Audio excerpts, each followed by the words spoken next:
Nagiging mas maingat na ang Los Angeles Lakers pagdating sa kanilang long-term cap situation. Ayon kay Jovan Buha ng The Athletic, maliit ang posibilidad na ma-extend ang kontrata ni Rui Hachimura ngayong off-season. Bagamat eligible na si Hachimura para sa isang bagong extension, hindi inaasahan na gagawin ito ng Lakers bago magsimula ang training camp sa huling bahagi ng Setyembre.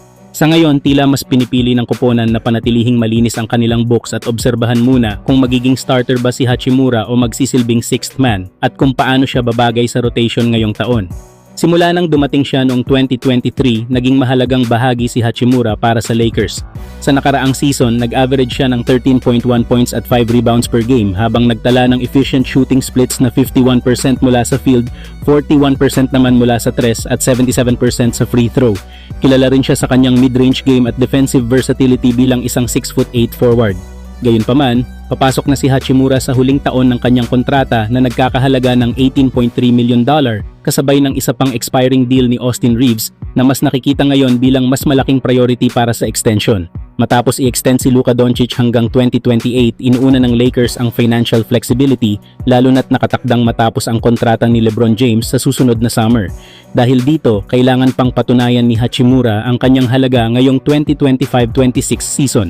Bagay na tila handa niyang gawin lalo na't may kakaibang training regimens siyang isinagawa ngayong off-season.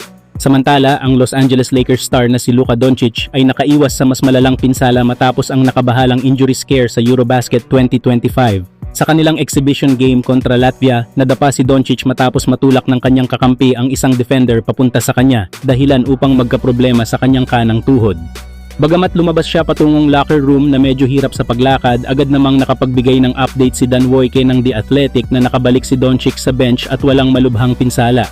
Dagdag pa ni Mark Stein, na-diagnose si Doncic ng right knee contusion, ngunit tiniyak na hindi ito seryoso.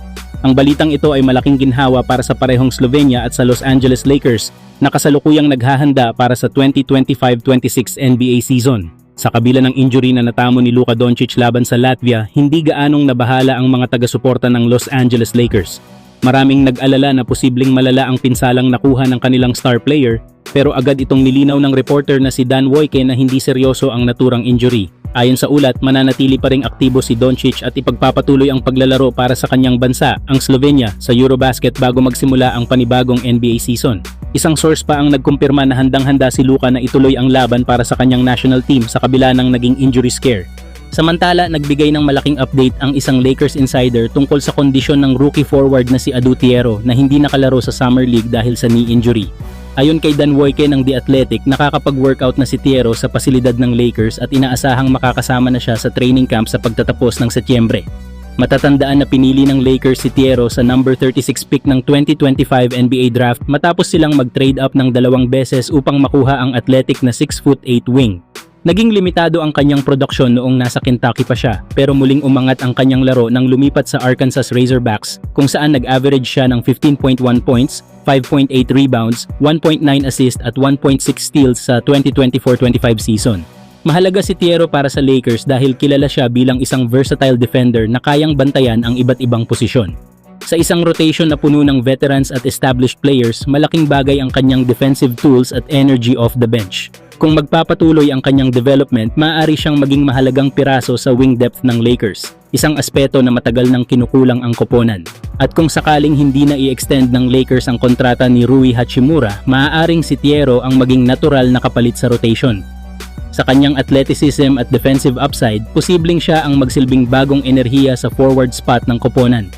Kaya para sa Los Angeles, hindi lang simpleng dagdag manlalaro si Tiero. Siya ay potensyal na X-factor sa depensa na maaaring magbigay ng spark at hustle na kailangan nila para mas maging kompetitibo sa mas malalaking laban.